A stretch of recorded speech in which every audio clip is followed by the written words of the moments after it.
രജിത് ചേട്ടാ, എനിക്ക് ഭക്ഷണമുണ്ടാക്കാൻ വളരെ ഇഷ്ടമാണ്. പിന്നെ എന്റെ ഈ ഇഷ്ടം ഒരു ജോലിയാക്കി മാറ്റാൻ എനിക്ക് ആഗ്രഹമുണ്ട്. സംഭവമൊക്കെ കൊള്ളാം പായൽ. എനിക്കും സന്തോഷം തരുന്ന കാര്യമല്ലേ എന്റെ കൂടെ ജീവിക്കുന്ന ആള് നന്നാവുന്നതിൽ. പക്ഷേ ബിസിനസ്സൊക്കെ ചെയ്യാൻ ഒരുപാട് പണമൊക്കെ ആവശ്യം വരില്ലേ? നിനക്കും നന്നായിട്ട് അറിയാം നമ്മുടെ കയ്യിൽ അത്ര പണമൊന്നുമില്ലെന്ന്. ബിസിനസ്സിൽ പൈസ ഇടുന്നത് റിസ്കിയുമാണ്.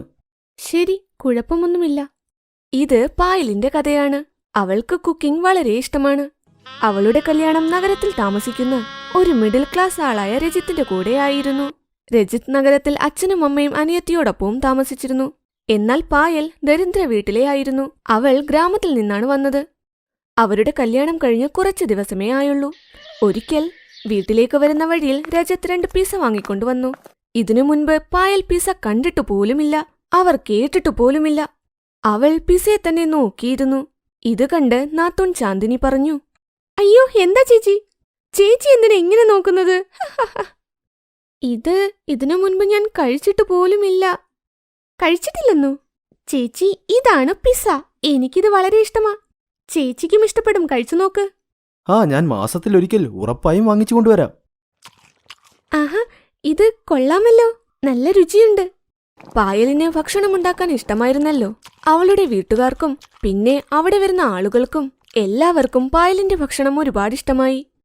എന്നാൽ പിസ്സയുടെ സ്വാദ് അവളുടെ വായിൽ നിന്നും പോയതേയില്ല. പക്ഷേ എന്നും പിസ്സ വെളിയിൽ നിന്നും വാങ്ങാൻ അവളുടെ കയ്യിൽ അത്ര പണവുമില്ല. ഒരു ദിവസം, ഇതാ ചാന്ദിനി, നീ പിസ്സയുണ്ടാക്കാനുള്ള സാധനങ്ങൾ ചോദിച്ചില്ലേ? ശരി ചേട്ടാ, പക്ഷെ എനിക്കിന്ന് തീരെ വയ്യ. ചേട്ടൻ ഫ്രിഡ്ജിൽ വെക്ക്, നാളെ ഉണ്ടാക്കാം. എന്നാൽ അടുത്ത ദിവസവും ആരോഗ്യം മെച്ചപ്പെട്ടില്ല. സൺഡേ ആയതുകൊണ്ട് പായൽ എല്ലാവർക്കും വേണ്ടി ആലു പൊറോട്ട ഉണ്ടാക്കാൻ ചിന്തിച്ചു. എന്നാൽ അടുക്കളയിൽ നോക്കിയപ്പോൾ ഉരുളക്കിഴങ്ങ് കുറവാണ്. അപ്പോൾ അവളുടെ നോട്ടം ഫ്രിഡ്ജിൽ വെച്ചിരുന്ന പിസയുടെ സാധനങ്ങളിൽ പോയി. ഇത് പിസയ്ക്കുള്ള സാധനമാണല്ലോ. ഇന്ന് തൽക്കാലം ഇതെടുക്കാം, പിന്നെ വാങ്ങിവെച്ചാൽ മതിയല്ലോ. ഇന്ന് എല്ലാവർക്കും വേണ്ടി പിസ പൊറോട്ട ഉണ്ടാക്കിയാലോ? അങ്ങനെ ചെയ്യാം. പായൽ ഇങ്ങനെ ചിന്തിച്ച് ഫോണിൽ നോക്കി പിസ പൊറോട്ട ഉണ്ടാക്കാനായി തുടങ്ങി. എല്ലാത്തിനും മുൻപ് അവൾ ആദ്യം പൊറോട്ട നാത്തൂന്റെ അടുത്തേക്ക് കൊണ്ടുപോയി. അത് കഴിച്ച് ചാന്ദിനി പറഞ്ഞു, കൊള്ളാമല്ലോ, ശരിക്കും സൂപ്പറായിട്ടുണ്ട്. എന്താ അടിപൊളി പിസ പൊറോട്ടയാ, സത്യമായിട്ടും നല്ല രുചിയുണ്ട്. വീട്ടിലെ എല്ലാവർക്കും അവളുടെ പിസ പൊറോട്ട ഇഷ്ടമായി. 15 ദിവസത്തിൽ 2 തവണ അവൾ എല്ലാവർക്കും വേണ്ടി പിസ പൊറോട്ട ഉണ്ടാക്കി. എല്ലാവരും സന്തോഷത്തോടെയും കഴിച്ചു. എന്നാൽ ഒരിക്കൽ അവരുടെ സന്തോഷത്തിൽ ആരുടെയോ കണ്ണു തട്ടിയിരിക്കുന്നു. എന്തു പറ്റി മോനെ, എന്താ വിഷമിച്ച്? എന്തു പറയാനാമേ, ഇന്ന് ബോസിന്റെ ക്യാബിനിലേക്ക് വിളിച്ചു.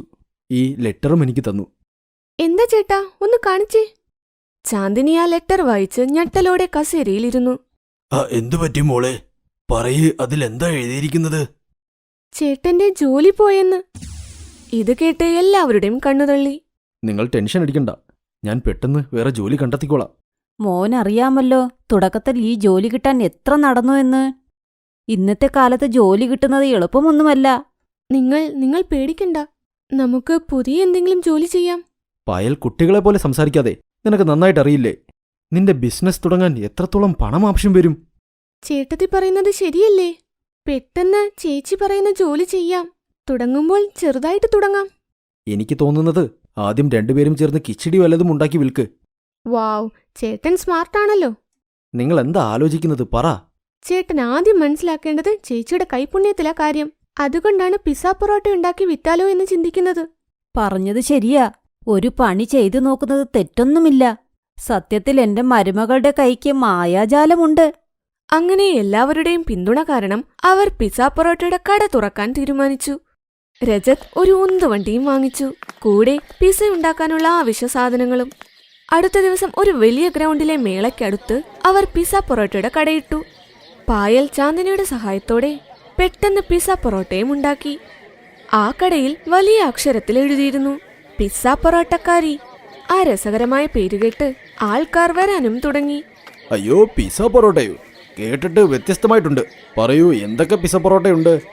ഞങ്ങളുടെ കയ്യിൽ പിസ്സ പൊറോട്ട, ചീസിട്ടത്, ഉള്ളിയിട്ട ടോപ്പിംഗ്സ്, എല്ലാ തരവുമുണ്ട്. പറയൂ, ഏതാ വേണ്ടത്? എടാ സുമിത്, നമുക്ക് ടോപ്പിൻ പൊറോട്ട വാങ്ങിക്കാം, വ്യത്യസ്തമായി തോന്നുന്നു. അവർ ടോപ്പിൻ പിസ്സ പൊറോട്ട ഓർഡർ ചെയ്തു.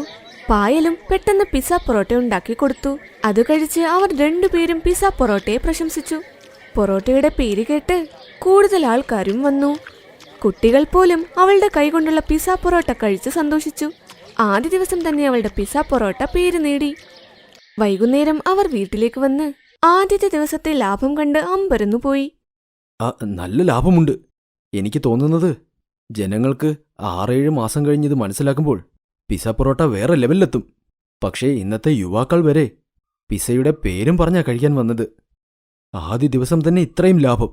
ഇനി ദിവസങ്ങൾ കഴിയുമ്പോൾ എങ്ങനെയായിരിക്കും? സത്യം പറഞ്ഞാൽ എനിക്ക് ആദ്യം നല്ല പേടിയുണ്ടായിരുന്നു. പക്ഷേ അവരത് കഴിച്ച് പ്രശംസിച്ചു തുടങ്ങിയപ്പോൾ എനിക്ക് വളരെ സന്തോഷമായി. ചേച്ചി കണ്ടോ, ചേച്ചിയുടെ പലതരത്തിലുള്ള പൊറോട്ടയ്ക്ക് ആവശ്യക്കാർ വരുന്നത് കണ്ടോ? അങ്ങനെ ദിവസവും രാവിലെ അവർ ജോലിക്കായി പോയി വൈകുന്നേരം വരെ പിസ്സ പൊറോട്ട ഉണ്ടാക്കി വിൽക്കും. എന്നാൽ ഒരിക്കൽ അവിടേക്ക് ഒരു പോലീസുകാരൻ വന്നു. ഏയ്, ഇവിടെ എന്താ കടയിട്ടിരിക്കുന്നത്? പോ, ഇവിടം കാലിയാക്ക്. ഇവിടെ 1 മാസം ഇടാനേ പെർമിഷൻ ഉള്ളൂ. എന്നുവരെ ഗ്രൗണ്ടിൽ മേളയുണ്ടോ അന്ന് വരെ. ഇപ്പോൾ മേള കഴിഞ്ഞില്ലേ, നിങ്ങൾ ഈ കട ഇവിടെ നിന്ന് മാറ്റണം. സർ, ഞങ്ങൾക്ക് അറിയില്ലായിരുന്നു മേളയുള്ളപ്പോൾ വരെ മാത്രമേ ഇടാൻ പറ്റൂന്ന്. സർ, എൻ്റെ ഭർത്താവിന് ജോലിയില്ല. വീട്ടിലെ ഒരുപാട് അംഗങ്ങളെ ഇങ്ങനെ വേണം സർ പോറ്റാൻ. അവരുടെ വയറ് നിറയ്ക്കാൻ വേണ്ടി എന്തെങ്കിലും ചെയ്തല്ലേ പറ്റൂ. അവർ പറയുന്നത് കേട്ട് പോലീസുകാരന് അവരോട് ദയ തോന്നി. അവിടെ കടയിടാൻ അനുവാദം നൽകുകയും ചെയ്തു. അപ്പോൾ പായൽ ആ പോലീസുകാരനും കൈകൊണ്ടുണ്ടാക്കിയ പിസ്സ കൊടുത്തു. പിസ്സ കഴിച്ചപ്പോൾ പോലീസുകാരനും സന്തോഷമായി. കൊള്ളാമല്ലോ, നല്ല രുചിയുണ്ട്. കൊള്ളാം. ഇട്ടോ. നിങ്ങൾക്ക് എന്നുവരെ വേണോ അന്ന് വരെ ഇട്ടോ. നിങ്ങൾ ആര് പറഞ്ഞു വിടുമെന്ന് നോക്കട്ടെ. ഇത് പറഞ്ഞ് പോലീസുകാരൻ അവിടെ നിന്നും പോയി. അവരുടെ മുൻപിൽ ആൾക്കാർ തടിച്ചുകൂടാനും തുടങ്ങി. ഒരുപാട് പൈസയും സമ്പാദിക്കാൻ തുടങ്ങി. രജത്തും ജോലിയില്ലാത്തതുകൊണ്ട് തന്റെ ഭാര്യയെ സഹായിച്ചു. നാളുകൾക്കുള്ളിൽ ദാരിദ്ര്യവും മാഞ്ഞു. അവരൊറ്റയ്ക്ക് ഒരു വലിയ കടയും ഇട്ടു. അവിടെ കച്ചവടവും തുടർന്നു.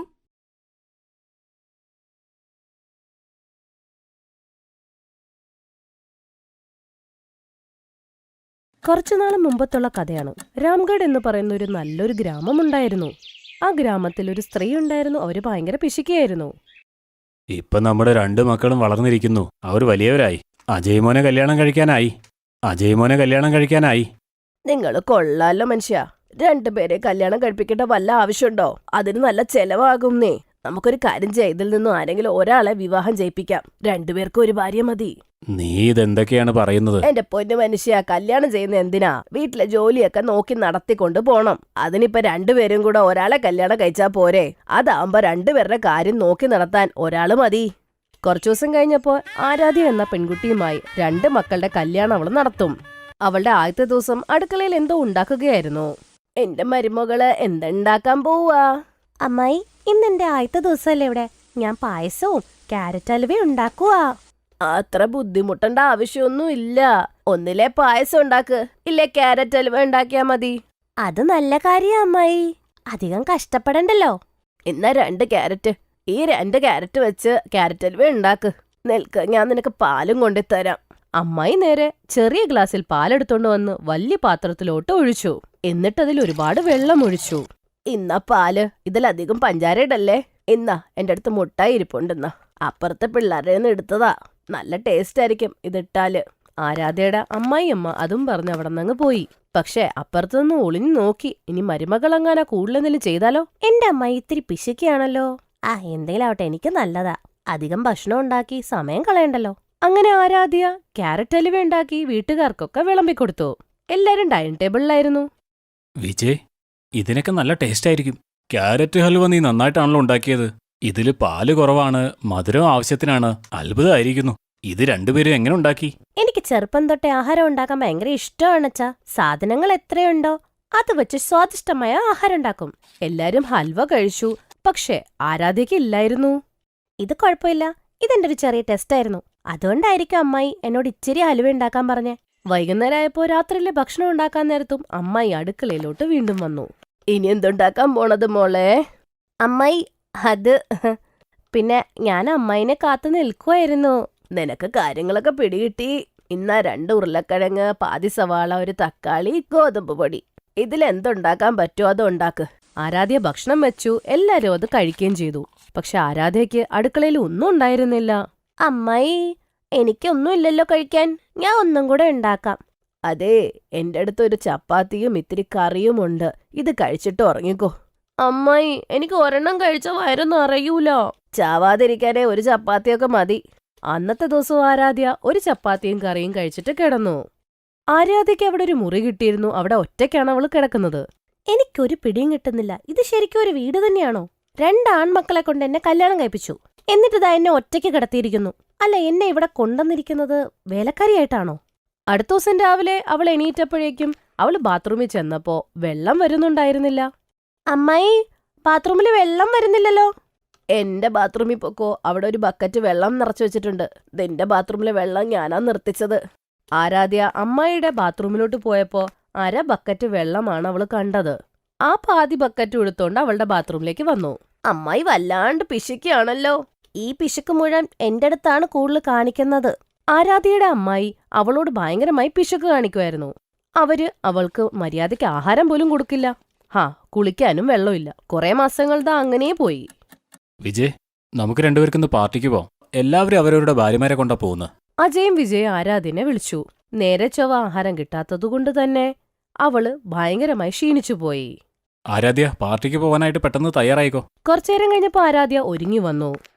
ആരാധ്യ, പാർട്ടി എന്ന് കേട്ടതും ലോകത്തിലെ എല്ലാ പെൺകുട്ടികളും മണിക്കൂറുകളോളം മേക്കപ്പ് ചെയ്യും. നീ ഡ്രസ്സ് മാത്രല്ലേ മാറ്റിയുള്ളൂ, മേക്കപ്പ് ചെയ്തില്ലേ? ഞാൻ നിങ്ങളോട് എന്ത് പറയാനാ? അമ്മായി മേക്കപ്പ് എന്ന് പറഞ്ഞ ആകെ തന്നത് ഒരു പൗഡറാ. അതും തേച്ചിട്ട് ഞാനങ്ങ് വന്നു. അമ്മ ഇപ്പൊ മേക്കപ്പിലും പിശുക്ക് കാണിക്കാൻ തുടങ്ങി. അമ്മയോടൊന്നും പറയാനില്ല.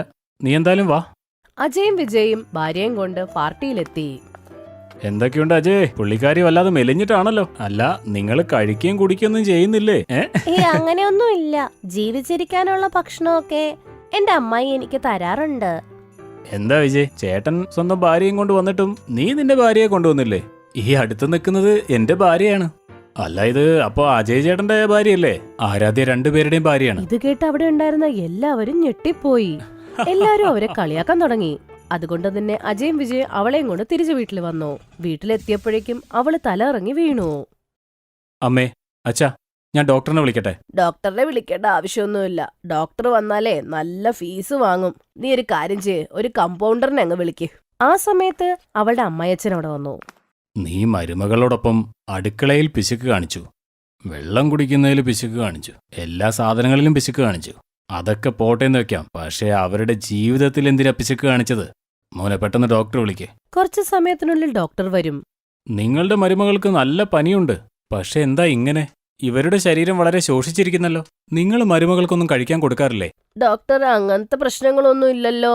ഡോക്ടർ അവൾക്കൊരു ഇഞ്ചക്ഷൻ കൊടുത്തു, കുറച്ച് മരുന്നുകളും കൊടുത്ത് അവിടെ നിന്ന് പോയി. ആരാധ്യയ്ക്ക് നടക്കാൻ പോലും ബുദ്ധിമുട്ടായി തുടങ്ങി. അവൾ കട്ടിലിൽ നിന്ന് എണീക്കുമ്പോഴേക്കും തല കറങ്ങിയ കട്ടിലിൽ വീഴും. എനിക്ക് തോന്നുന്ന കുറച്ചും കൂടെ ഭക്ഷണം കൂടുതൽ കൊടുക്കണം. ഒരാഴ്ചയായിട്ട് കട്ടിലിൽ തന്നെ കിടപ്പാണ്. ഇത് കാരണം എന്റെ പിള്ളേർക്ക് ഭക്ഷണവും കിട്ടുന്നില്ല, ഞങ്ങൾക്കും ചായ ഒന്നും കിട്ടുന്നില്ലല്ലോ. ആരാധ്യയില്ലാത്തത് കൊണ്ട് തന്നെ എല്ലാം മുടങ്ങിക്കിടക്കായിരുന്നു. അതുകൊണ്ട് തന്നെ അമ്മായി നേരെ അവക്ക് ജ്യൂസും ആഹാരവും ഒക്കെ കൊടുക്കുമായിരുന്നു. 15 ദിവസം നന്നായി ഭക്ഷണം കഴിച്ചപ്പോഴേക്കും ആരാധ്യ പൂർണ്ണ രീതിയിൽ ആരോഗ്യം വീണ്ടു കിട്ടി. മോളെ, ഇനി തൊട്ട് ഞാൻ നിന്റെ അടുത്ത് ഒരു പിശുക്കും കാണിക്കില്ല കേട്ടോ. കാരണം നിനക്ക് എന്തേലും സംഭവിച്ചു പോയാൽ എല്ലാരും എന്നല്ലേ പറയൂ. ആ സമയത്ത് അജയ് വിജയുടെ കൂട്ടുകാര് പോലീസിനെയും കൊണ്ട് അവിടെ എത്തി. നോക്കൂ, ഞാനൊരു ന്യൂസ് അറിഞ്ഞിട്ടാണ് ഇങ്ങോട്ട് വരുന്നത്. നിങ്ങൾ ഒരു പെൺകുട്ടിയെ കൊണ്ട് നിങ്ങളുടെ ആൺമക്കളെ കല്യാണം കഴിപ്പിച്ചു. ഇത് വളരെ കുറ്റകരമാണ്. അജയ് വിജയ്ക്ക് എല്ലാ കാര്യം മനസ്സിലായി. ഇൻസ്പെക്ടർ സാറേ, എന്റെ തെറ്റ് തന്നെയാ. ഞാൻ കരുതി എന്തിനാ 2 പിള്ളേരെയും കല്യാണം കഴിപ്പിക്കുന്നത്? ചെലവ് കൂടില്ലേ? പിന്നെ എല്ലാ ജോലികളും ചെയ്യാൻ ഒരാള് പോരെ, എന്തിനാ 2 പേര്? മരുമകൾ ജോലിക്ക് വേണ്ടി മാത്രമുള്ളതല്ല. നിങ്ങൾ ഈ വീട്ടിൽ വന്ന സമയത്ത് നിങ്ങൾ ജോലിക്ക് വേണ്ടി മാത്രം വന്നതാണോ? അങ്ങനെ ജോലിക്ക് വേണ്ടി മാത്രം വന്നതാണെങ്കിൽ നിങ്ങൾക്ക് 2 പിള്ളേരുണ്ടാവില്ലല്ലോ. ഒരു മുറിക്കകത്ത് 2 സഹോദരന്മാരും ഒരു ഭാര്യയും. എന്തൊരു മോശമാണ് ഈ കാര്യങ്ങൾ. അയ്യോ, അങ്ങനെയല്ല സാറേ. മരുമകൾക്ക് വേറെ റൂമാ കൊടുത്തിരിക്കുന്നേ. അവൾ ഇതുവരെ ഞങ്ങളുടെ മക്കളുടെ കൂടെ കിടന്നിട്ടില്ല കേട്ടോ. ഇൻസ്പെക്ടർ സാർ, അമ്മായി പറയുന്നത് ശരിയാണ്. ഇതുപോലത്തെ കല്യാണം എന്റെ ജീവിതത്തിൽ ആദ്യമായിട്ടാ ഞാൻ കാണുന്നത്. അങ്ങനെ ആരാധ്യനെ അജയനെ കൊണ്ട് കെട്ടിപ്പിച്ച് 2 പേരും ഒരു മുറിയിൽ കിടക്കാൻ തുടങ്ങി. ഇത്രയൊക്കെ സംഭവങ്ങൾ ഉണ്ടായതിനു ശേഷം അവളുടെ അമ്മായി ഉണ്ടായിരുന്ന പിശുക്കൊക്കെ അങ്ങ് നിർത്തി. കുറച്ചു വർഷങ്ങൾക്ക് ശേഷം വിജയുടെ കല്യാണം വേറൊരു പെൺകുട്ടിയുമായി നടത്തി. അങ്ങനെ എല്ലാവരും സന്തോഷത്തോടെ ജീവിക്കാൻ തുടങ്ങി. Thanks for watching.